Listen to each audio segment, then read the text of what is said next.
and not for their sake, but because of the times that he has foreordained. I answered and said, If I have found favor in your sight, O Lord, show this also to your servant, whether after death, as soon as every one of us yields up the soul, we shall be kept in rest until those times come when you will renew the creation, or whether we shall be tormented at once. He answered me and said, I will show you that also, but do not include yourself with those who have shown scorn, or number yourself among those who are tormented. For you have a treasure of works stored up with the Most High, but it will not be shown to you until the last times. Now concerning death, the teaching is, when the decisive decree has gone out from the Most High that a person shall die, as the spirit leaves the body to return again to him who gave it, first of all it adores the glory of the Most High. If it is one of those who has shown scorn and have not kept the way of the Most High, who have despised his law and hated those who fear God, such spirits shall not enter into habitations, but shall immediately wander about in torments, always grieving and sad in 7 ways. The first way, because they have scorned the law of the Most High. The second way, because they cannot now make a good repentance so that they may live. The third way, they shall see the reward laid up for those who have trusted the covenants of the Most High. The fourth way, they shall consider the torment laid up for themselves in the last days. The fifth way, they shall see how the habitations of the others are guarded by angels in profound quiet. The sixth way, they shall see how some of them will cross over into torments.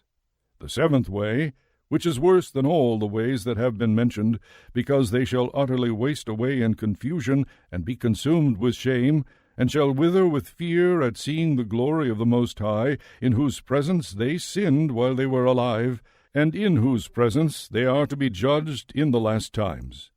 Now this is the order of those who have kept the ways of the Most High, when they shall be separated from their mortal body. During the time that they lived in it, they laboriously served the Most High, and withstood danger every hour, so that they might keep the law of the lawgiver perfectly. Therefore this is the teaching concerning them. First of all, they shall see with great joy the glory of him who receives them, for they shall have rest in 7 orders. The first order, because they have striven with great effort to overcome the evil thought that was formed with them, so that it might not lead them astray from life into death. The second order, because they see the perplexity in which the souls of the ungodly wander, and the punishment that awaits them. The third order, they see the witness that he who formed them bears concerning them, that throughout their life they kept the law with which they were entrusted. The fourth order, they understand the rest that they now enjoy, being gathered into their chambers and guarded by angels in profound quiet, and the glory waiting for them in the last days. The fifth order, they rejoice that they have now escaped what is corruptible, and shall inherit what is to come. And besides they see the straits and toil from which they have been delivered, and the spacious liberty that they are to receive and enjoy in immortality. The sixth order, when it is shown them how their face is to shine like the sun, and how they are to be made like the light of the stars, being incorruptible from then on. The seventh order, which is greater than all that have been mentioned, because they shall rejoice with boldness, and shall be confident without confusion, and shall be glad without fear, for they press forward to see the face of him whom they served in life, and from whom they are to receive their reward when glorified. This is the order of the souls of the righteous, as henceforth is announced.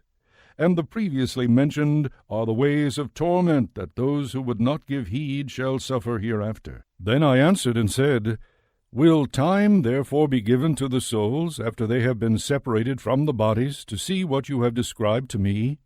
He said to me, They shall have freedom for 7 days, so that during these 7 days they may see the things of which you have been told, and afterwards they shall be gathered in their habitations. I answered and said, If I have found favor in your sight, show further to me your servant, whether on the day of judgment the righteous will be able to intercede for the ungodly, or to entreat the Most High for them, fathers for sons, or sons for parents, brothers for brothers, relatives for their kindred, or friends for those who are most dear? He answered me and said, Since you have found favor in my sight, I will show you this also. The day of judgment is decisive, and displays to all the seal of truth. Just as now a father does not send his son, or a son his father, or a master his servant, or a friend his dearest friend, to be ill, or sleep, or eat, or be healed in his place, so no one shall ever pray for another on that day, neither shall anyone lay a burden on another, for then all shall bear their own righteousness and unrighteousness.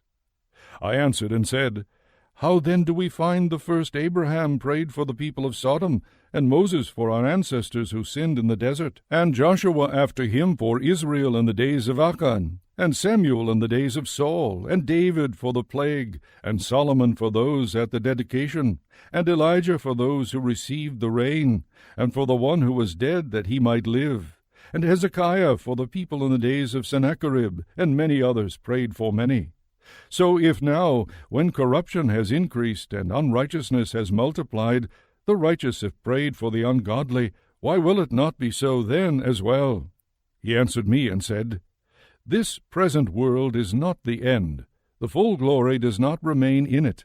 Therefore those who were strong prayed for the weak. But the day of judgment will be the end of this age, and the beginning of the immortal age to come, in which corruption has passed away, sinful indulgence has come to an end, unbelief has been cut off, and righteousness has increased, and truth has appeared.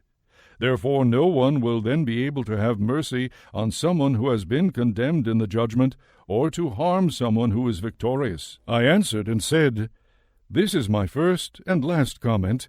It would have been better if the earth had not produced Adam, or else, when it had produced him, had restrained him from sinning. For what good is it to all that they live in sorrow now and expect punishment after death? O Adam, what have you done? For though it was you who sinned, the fall was not yours alone, but ours also who are your descendants. For what good is it to us, if an immortal time has been promised to us, but we have done deeds that bring death? And what good is it that an everlasting hope has been promised to us, but we have miserably failed? Or that safe and healthful habitations have been reserved for us, but we have lived wickedly? Or that the glory of the Most High will defend those who have led a pure life, but we have walked in the most wicked ways? Or that a paradise shall be revealed, whose fruit remains unspoiled, and in which are abundance and healing, but we shall not enter it, because we have lived in perverse ways? Or that the faces of those who practice self-control shall shine more than the stars, but our faces shall be blacker than darkness? For while we lived and committed iniquity, we did not consider what we should suffer after death. He answered and said, This is the significance of the contest that all who are born on earth shall wage. If they are defeated, they shall suffer what you have said, but if they are victorious, they shall receive what I have said. For this is the way of which Moses, while he was alive, spoke to the people, saying, Choose life for yourself, so that you may live. But they did not believe him or the prophets after him, or even myself who have spoken to them. Therefore there shall not be grief at their destruction, so much as joy over those to whom salvation is assured. I answered and said, I know, O Lord, that the Most High is now called merciful, because he has mercy on those who have not yet come into the world, and gracious, because he is gracious to those who turn in repentance to his law, and patient, because he shows patience toward those who have sinned, since they are his own creatures, and bountiful, because he would rather give than take away, and abundant in compassion, because he makes his compassions abound more and more to those now living, and to those who are gone, and to those yet to come. For if he did not make them abound, the world with those who inhabit it would not have life. And he is called the giver, because if he did not give out of his goodness, so that those who have committed iniquities might be relieved of them, not 1/10,000th of humankind could have life. And the judge, because if he did not pardon those who were created by his word, and blot out the multitude of their sins, there would probably be left only very few of the innumerable multitude.